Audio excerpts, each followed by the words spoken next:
l'art d'exprimer, n'est-ce pas? Dans la première définition, on voit un art qui permet d'exprimer ce que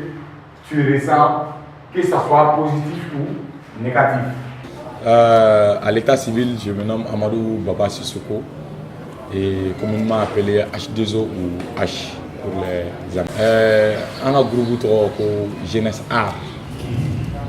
Jeunesse Art est Islam groupe. Sinon, on sait qu'il art groupe nous Mali là depuis 2016. Donc, on a un groupe qui est Sanoan Bossan. Je pense qu'il y a un art fait mais on peut faire que Islam bas. Donc, on sait qu'il y a un groupe qui est Islam et un bar fait Islam. Et Islam est famille, Islam est poïdé. Bon, quand on a fait poïdé. Poï mundo ale poï be kere ka bali mɔgɔw la généralement o de islam yɛrɛ idée fɛn mun do a tɛ préparé a tɛ labɛn fɔlɔ ka tɛrɛ ka na ka fɔ mɔgɔw ye i bɛna dɔrɔn de ka bali ka kuma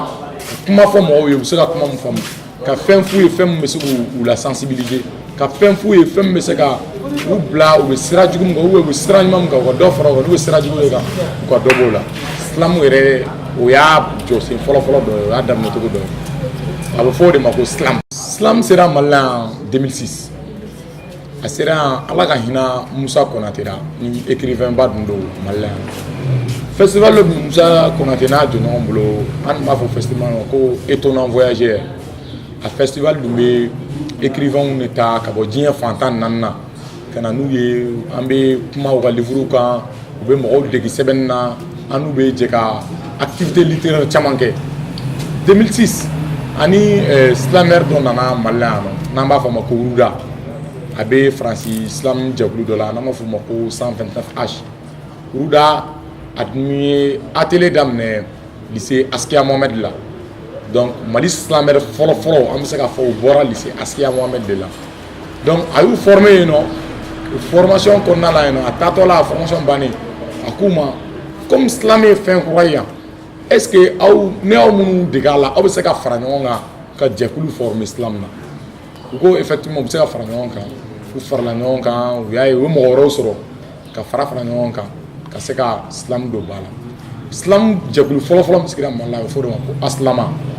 Aslama jama dun ka ca Feno b'a la Aziz Sidenka Jazz Premier caman bɛ yen olu ye Islam dabila sisan parce que dɔw taara don art fɛn wɛrɛw la. Mais dɔw bɛ yen nɔ olu b'a kɔnɔ hali ni dɔw tɛ Mali la yan nɔ mais dɔw yɛrɛ bɛ Mali la yan nɔ ne yɛrɛ nana Islam na kodɔn k'an to o y'a sɔrɔ n bɛ lycée la depuis o don fo bi donc n fana kɛra Islam fɛ n kɛra kanubaga ye a daminɛ n don Islamɛri ye mais n nana se degré dɔ ma mɔgɔw caman ni dɔw nana ɲɔgɔn dɔn notamment Sori Jakite n bɛ b'a fɔ o ma ko Sagarose an ɲɔgɔn dɔn an jɛra ka jɛkulu fɔlɔ former an fila ni ɲɔgɔn cɛ an b'a fɔ o jɛkulu ma ko Plume de la Rue. Parce qu'an fila ye ɲɔgɔn dɔ carré de kɔnɔ donc an fila bɛɛ tun bɛ sɛbɛnni kɛ à un moment an ka jɛkulu tɔgɔ da ko Plume de la Rue. Plume de la Rue in kɔnɔna la an jɛra an ye baaraw kɛ an fila bɛɛ tun bɛ Islam kɛ an y'a ye an kɛ o kɛ ka Islam kɛ denmisɛnninw bɛ bɔ fan bɛɛ fɛ aw bɛ ka mun kɛ nin tɔgɔ a tɔgɔ Islam de ye an b'o f'u ye bon an bɛ fɛ ka don a la bon an nana ye an fila la an ka hakilinaw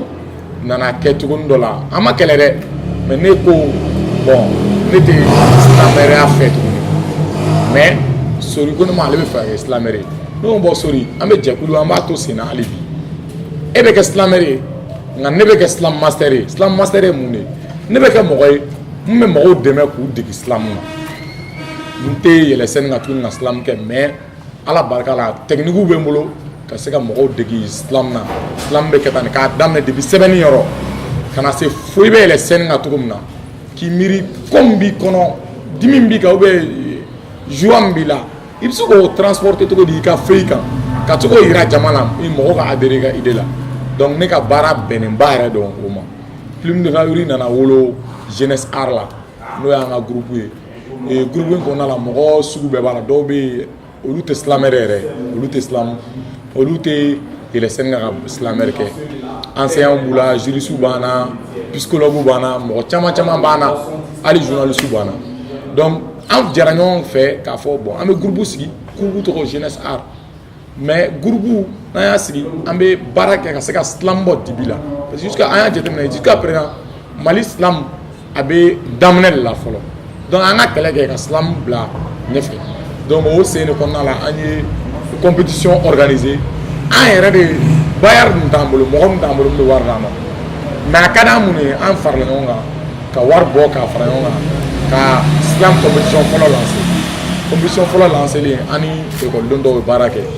donc compétition kɛra ekɔliso dɔw gagnera dɔw cira comme diɲɛ ɲɔgɔn da dɔ bɛ gagner dɔ bɛ ci donc minnu gagnera minnu cira o compétition kɔfɛ dɔw nana yɛlɛ na k'a fɔ ko bon a ka d'an ye ka continuer ka kɛ silamɛ ye an ko problème t'a la a ye na aw fana y'o fara an kan an bɛ du labonya o don fɔ bi n bɛ se k'a fɔ alhamdulilayi Mali bɛɛ silamɛ jɛkulu tɛ yen k'i jama ka ca n'an ye Mali bɛɛ silamɛ jɛkulu tɛ yen k'i ka silamɛ ma anw taw bɔ c'est pas comparaison tɛ foyi foyi tɛ je dis et j'assume Mali bɛɛ silamɛ tɛ yen k'i ka jama ka ca n'an ye Mali bɛɛ silamɛ tɛ yen k'i ka silamɛw k'u ka fisa n'an ka silamɛw ye bon difficulté ba fɔlɔ ye mun ye fɔlɔ o ye confusion ye mɔgɔw bɛ mun kɛ silam ni arabu cɛ c'est vrai an bɛɛ mouvement urbain an bɛɛ are mun bɛ kɛ dans la ville dans les villes urbaines an fila bɛɛ y'o ye fɔlɔ mais silam ye poésie ye kojugu ka tɛmɛ rap kan yɔrɔ dɔw la et puis silam na règle dɔw b'a la mun tɛ rap kɔnɔ silamɛ fɔlɔ n'i ko k'i ye silamɛ ye a baara fɔlɔ tɛ taa fɛn min kɔ fɔlɔ il faut que notion de base dɔ ka k'i la kalan na an tɛ ɲɔgɔn nɛgɛn dɛ islam base dɔ ye kalan ye pour le moment on ne peut pas vivre d'islam et je pense que en tant que un artiste un fan des arts artiste bɛɛ tulo bɛ na n'i bɛ art kɛ i b'a kɛ de ka ɲɛ sɔrɔ a la ka taa sinon Mali in kɔni na yan n'i da balo gulonna nin dɔrɔn na i bɛ sa ni da balo gulonnen tɛ silam na ni mɔgɔ bɛ baara kɛ n b'a f'u bɛɛ ye parce que hali ni y'an ka structuration jateminɛ fɛn fɛn bɛ bac la fɛn fɛn bɛ examen na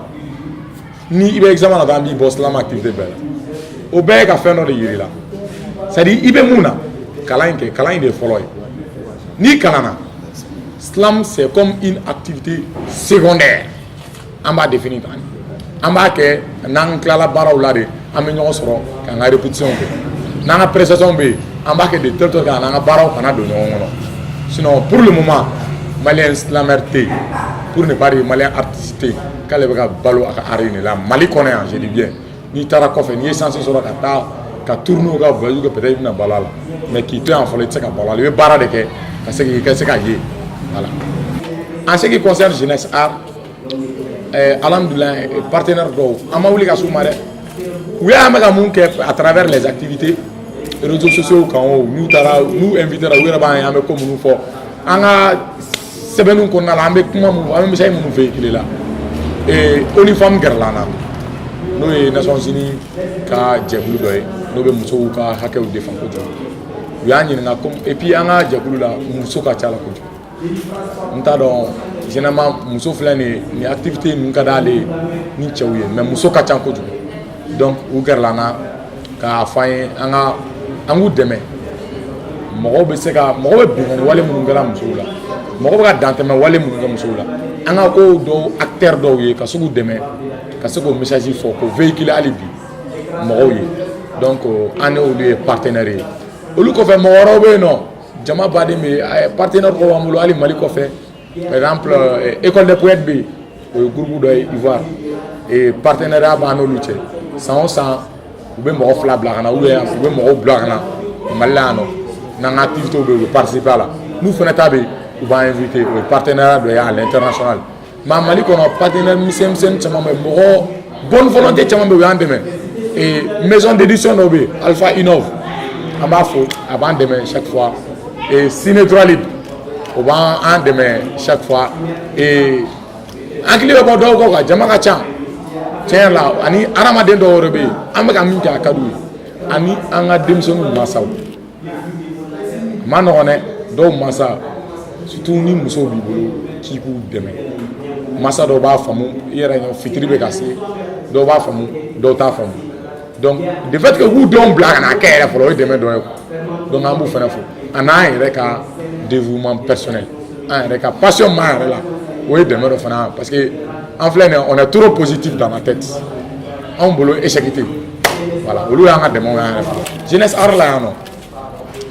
que islam ka dɔn mɔgɔw ka islam dɔn hali bi silamɛ ka caya minnu b'a la olu niveau ka yɛlɛ an ye jɛkulu fɔlɔ ye n bɛ mun kalama silamɛ yɛrɛ la à travers le monde mun ye école créé islam na donc école b'an bolo dédié uniquement à l'apprentissage du islam donc c'est une idée première et cette année vacances école bɛ kɛ san o san vacances b'a kɔnɔna la au lieu que denmisɛnninw ka occuper fɛn wɛrɛ la an bɛ fɔ k'o la occuper islam na.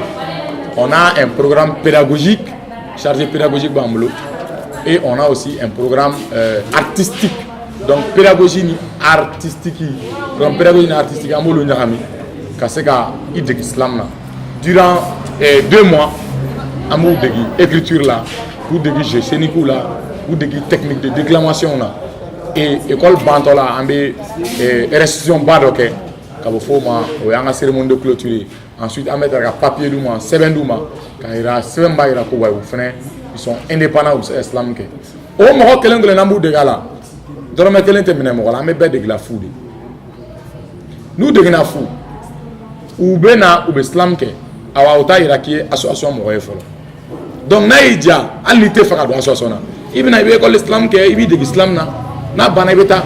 mais d'où on a banalou fait, ah, tu ne fais pas toi là. Parce que ni le mouvement qu'on a, ni ta qu'on a, tout est clair.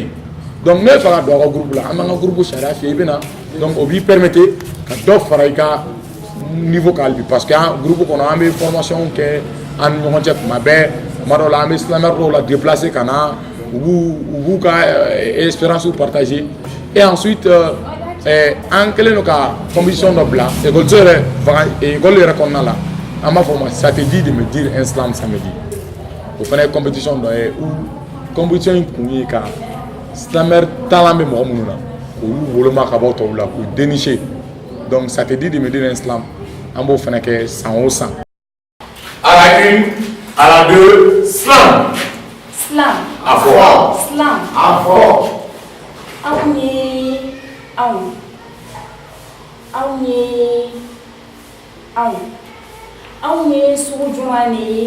an yɛrɛ walima fɛn wɛrɛ an ye buna hadamaden de ye walima fɛn suguya wɛrɛ n bɛ ka an yɛrɛ ɲininka n bɛ ka aw fana ɲininka i se bɛ min na i b'o k'i yɛrɛ ye nka i se tɛ min na i b'o ta ni Ala ye n ɲɛ tuguni ne nana n ɲɛw tuguni n denmisɛnnin n m'a faamuya ko n'i ma kɛ maa tɔw ye k'i bɛ fili kɔfɛ k'i kɛ bolo kɔfɛ fɛn ye n kɔrɔbayara n ye ko dɔw ye n ye buna hadamadenw ye n ye sitanɛ tɔgɔ mɛn ka n ye sitanɛ ye buna hadamadenw ɲɛ kan ko ne ni maa tɔw tɛ kelen ye ko bolo suguya wɛrɛ de bɛ ne kan ko ne ni maa tɔw tɛ kelen ye ko bolo suguya wɛrɛ de bɛ ne kan ni tun ma se k'an jɔ sen na u tun bɛna dɔ wɛrɛ fɔ ka namaraw bɛ ɲɛw ye olu fana ye hadamadenw ye ni ɲɛ fila tun tɛ na u tun bɛna dɔ wɛrɛ fɔ ka fiyɛtɔw bɛ ɲɛw ye olu fana ye hadamadenw ye ni tulo fila tun tɛ na u tun bɛna dɔ wɛrɛ fɔ ka tulogɛrɛw bɛ ɲɛw ye olu fana ye hadamadenw ye ni tun ma se ka kuma u tun bɛna dɔ wɛrɛ fɔ ka bobow bɛ ɲɛw ye olu fana ye hadamadenw ye ni bɛɛ tun kɛra kelen ye diɲɛ kun na kɛ cogo di surunman tun tɛna sɔrɔ an tun tɛna jamajan ye finman tun tɛna sɔrɔ an tun tɛna jɛman ye faama tun tɛna sɔrɔ an tun tɛna fantan ye an tun bɛna kɛ cogo di an tun bɛna kɛ cogo di ko bolo suguya wɛrɛ de bɛ ne kan ko ne ni maa tɔw tɛ kelen ye ne ye jɔn de ye ne ye sugu juman de ye ne ye mun de ye. C'est bon, c'est bon.